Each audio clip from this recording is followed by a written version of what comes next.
আমাদের সবুজ ভাইকে সংক্ষিপ্ত বক্তব্য রাখার জন্য বিশেষভাবে অনুরোধ করছি।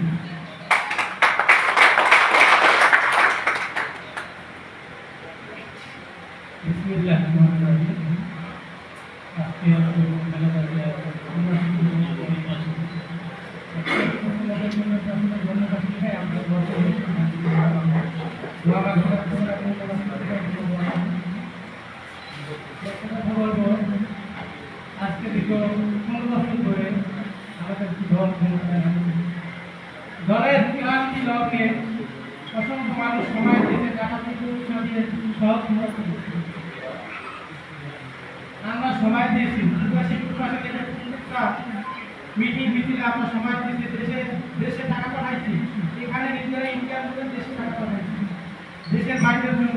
যারা রাজপথে ছিল হয়তো আমরা রাজপথে রাখতে পারিনি, যারা রাজপথে ছিল তাদের এখান থেকে কাজ করে অনেক পরিশ্রম করে আমরা টাকা পাঠাইছি এই স্বাধীনতার জন্য।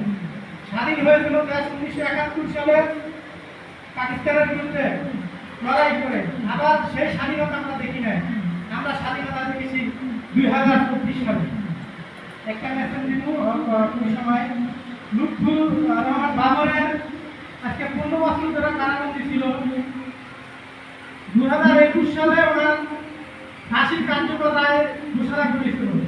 আল্লাহ রহমান রাখতে আল্লাহ মানিয়ে আল্লাহ তাকে রাখতে ওনাকে মারতে পারে নাই। ভারতের আতঙ্ক ছিল এই লুৎফুজ্জামান বাবর।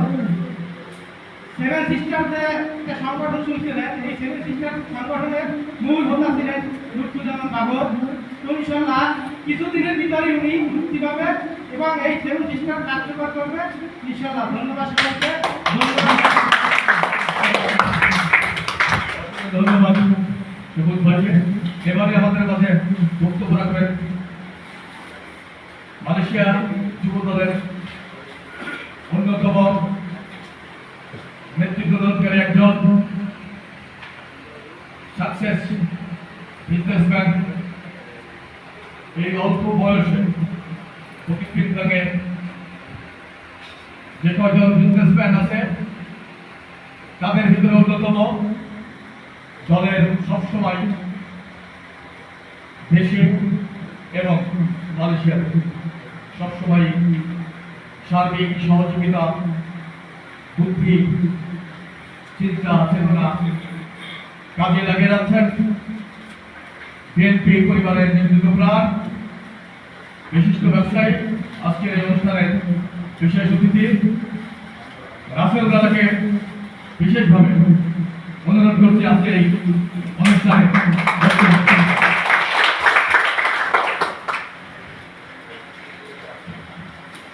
আসসালামু আলাইকুম ওয়া রাহমাতুল্লাহি ওয়া বারাকাতুহু। ধন্যবাদ জানাই মালয়েশিয়া রাষ্ট্রপতি। বাংলাদেশের স্বাধীনতা যার সুর দিয়ে উচ্চারিত হয়েছিল, যার ঘোষণায় বাংলাদেশ স্বাধীন হয়েছিল, সেই বাংলাদেশের স্বাধীনতা ঘোষকের সহধর্মিনীর আজকে ৭৯তম জন্মবার্ষিকীর যে দোয়া ও মিলাদ মাহফিল আয়োজন করা হয়েছে জাসাদ মালয়েশিয়ার পক্ষ থেকে, সেজন্য মাসুম ভাইকে এবং যারা জাসাদের অন্যান্য ভাই বোনরা আছেন সবাইকে আমার পক্ষ থেকে ধন্যবাদ এবং কৃতজ্ঞতা জ্ঞাপন করছি। ধন্যবাদ জ্ঞাপন করছি যারা এখানে অতি অল্প সময়ের নোটিশ শুনে, যারা দলকে ভালোবেসে এবং বিএনপিকে ভালোবেসে এখানে সমবেত হয়েছেন তাদেরকে। আজকে অনেক দিন পরে আমরা নিঃশ্বাস নিয়ে শ্বাস ছেড়ে কথা বলতে পারছি এবং মনের খুশিতে কথা বলতে পারছি। আমরা দেশ ছেড়ে হাজার মাইল দূরে, তবু অনেক সময় ফেসবুক এবং বিভিন্ন অনুষ্ঠানে কথা বলতে গেলে নিজের ভিতরে একটা আতঙ্ক কাজ করত। ইনশাআল্লাহ ছাত্রদের এবং তথা বাংলাদেশের সবাই সহযোগিতায় বাংলাদেশ আবার 2024 সালে স্বৈরাচার মুক্ত হলো এবং বাংলাদেশ নতুন করে একটা স্বাধীনতা অর্জন করলো। ধন্যবাদ জানাই যারা এত সুন্দর একটা আয়োজন করেছেন এবং এই আয়োজনের উপলক্ষে আমরা আমাদের মনের ভাব প্রকাশ করতে পারছি। সেজন্য আপনারা জানেন যে এই স্বৈরা শাসক গত 15-16 বছরে বাংলাদেশের মানুষের বাক স্বাধীনতা কেড়ে নিয়েছে, বাংলাদেশের মানুষের কথার অধিকার কেড়ে নিয়েছে।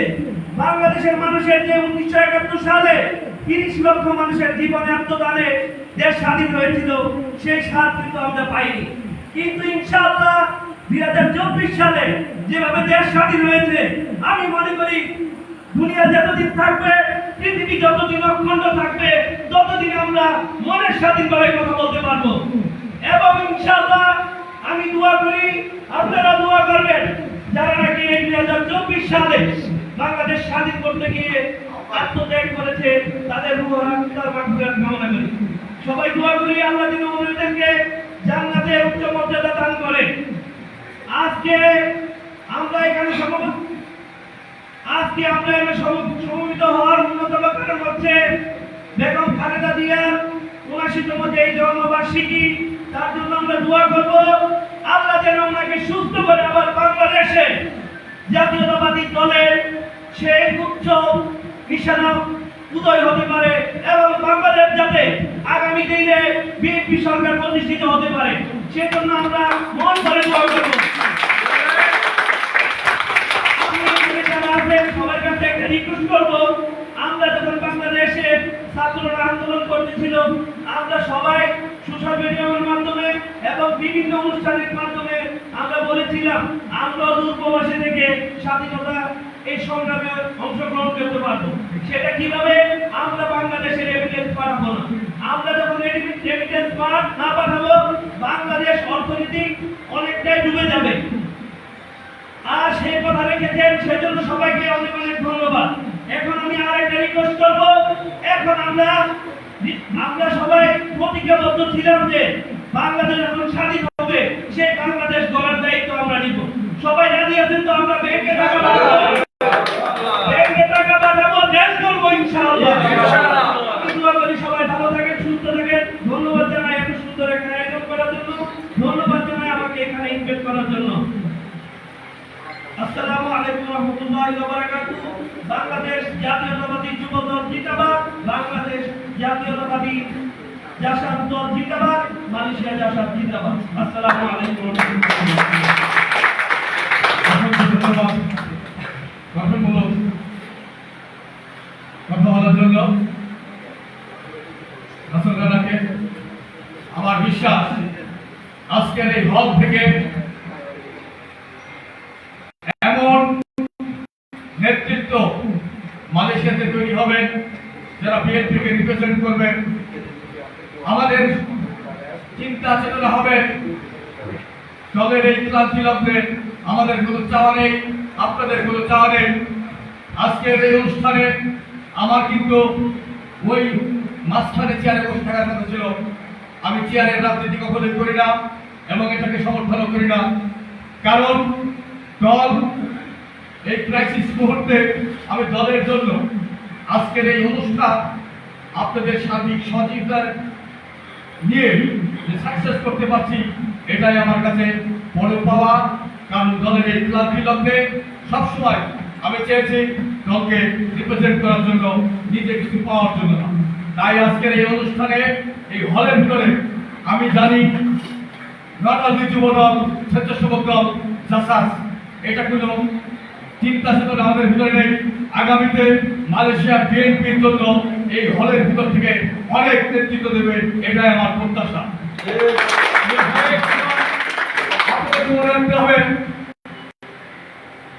বাংলাদেশ জাতীয়তাবাদী দল মালয়েশিয়া শাখা পৃথিবীর সবচেয়ে একটি ওয়েল সংগঠন, ওয়েল পরিবার।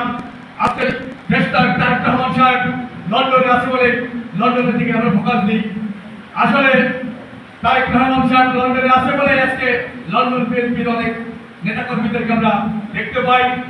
আমরা আপনারা জানেন মালয়েশিয়া বিএনপির এমন এমন বডি আছে মালয়েশিয়াতে যারা বাংলাদেশকে নেতৃত্ব দেওয়ার মতন স্বয়ংসম্পন্ন বুদ্ধি, চিন্তা, চেতনা তাদের ভিতরে আছে। তাই তারা আমাদের গুরুজন, তাদেরকে নিয়ে জাসাস মালয়েশিয়ার যারা নেতৃত্ব আছেন আমি তাদেরকে ব্যর্থ করতে বলতে চাই, আপনাদের একজনের সাথে পরিচয় থাকতেই পারে, আমার সাথে আপনার সম্পর্ক খারাপ থাকতেই পারে, এটা আপনার আমার সম্পর্ক পার্সোনাল। যখন সংগঠন মালয়েশিয়া বিএনপির প্রেসিডেন্ট সেক্রেটারি আমাদের অভিভাবক, তাই আমি অন্য সংগঠনের নেতাকর্মীদেরকে বলতে চাই না, আমি জাসাস মালয়েশিয়ার একজন ছোট্ট ক্যাপ্টেন হিসাবে সবাইকে পরিষ্কার মেসেজ দিতে চাই। মালয়েশিয়া বিএনপির প্রেসিডেন্ট সেক্রেটারি আপনাদের অভিভাবক, তাই আপনাদের কথাবার্তা, আচার আচরণ, ভদ্রতা আমি আপনাদের কাছে আশা করি যাতে কেউ বলতে না পারে জাসাস মালয়েশিয়ার একজন নেতা সিনিয়রদেরকে নিয়ে কথা বলছেন। অসংখ্য ধন্যবাদ।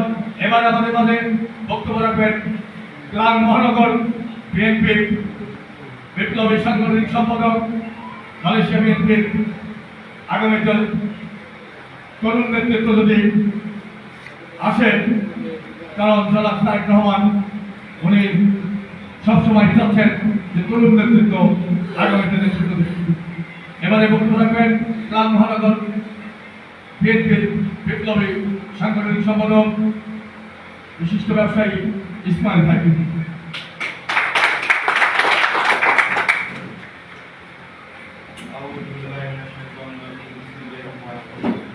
আমি তো বসে বসে ঘুমাই গেছিলাম, তখন আমার ভাই কথা বলতে চলে গেছিলাম। ভাষণ তো কোনো সময় আমি দিতে আসি না কোনো প্রোগ্রামে, আজকেও আমি ভাষণ দিতে আসি না। আজকের মূল অনুষ্ঠান হচ্ছে কি, বিএনপির চেয়ারপারসন দেশ নেত্রী বেগম খালেদা জিয়ার ৭৯তম জন্মবার্ষিকী। এর বাইরে তো কথা বলার কথা না। এর বাইরে আমরা কেন কথা বলি? দেশকে নতুন করে আবার স্বাধীনতা পাইছে, দেশ নতুন করে আবার হাসতে শিখছে, দেশ নতুন করে আবার বাঁচতে শিখছে। যে দেশে বাক স্বাধীনতাই নাই, আমি আপনি এমন একটা দেশে বাস করি যে দেশে নাকি বাক স্বাধীনতা নাই। এটা কি দেশ হতে পারে নাকি? নতুন করে যে ছাত্র জনতা নতুন করে সারা বাংলাদেশকে আবার স্বাধীনতা অর্জন করেছে, আজকের এই দিনে ওই সমস্ত বীর সন্তানদেরকে আমি সন্তোষী। এবং আজকের অনুষ্ঠানে যারা উপস্থিত আছেন, আমার সংগ্রামী ভাইরা, আমার বন্ধু, আমার সহকর্মী, ব্যবসায়ী, সমাজসেবক, আমার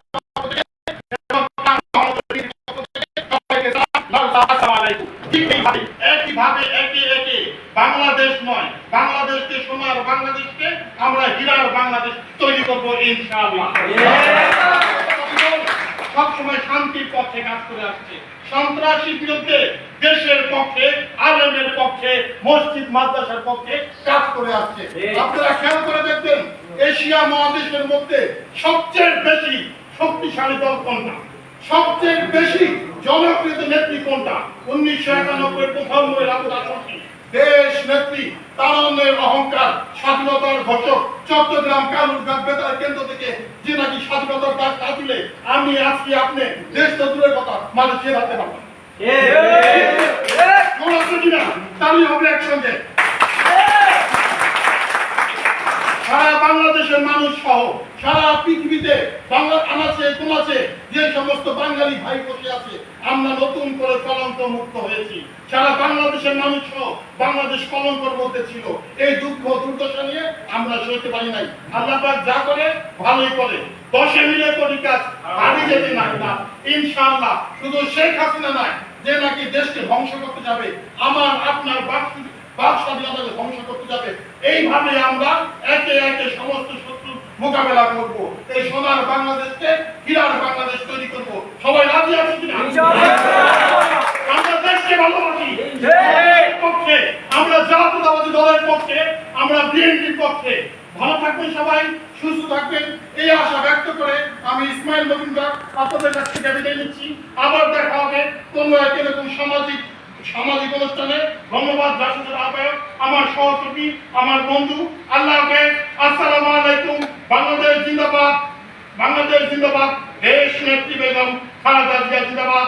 এগিয়ে যাবে দেশ, এগিয়ে যাবে বাংলাদেশের মানুষ ইনশাআল্লাহ। আল্লাহ।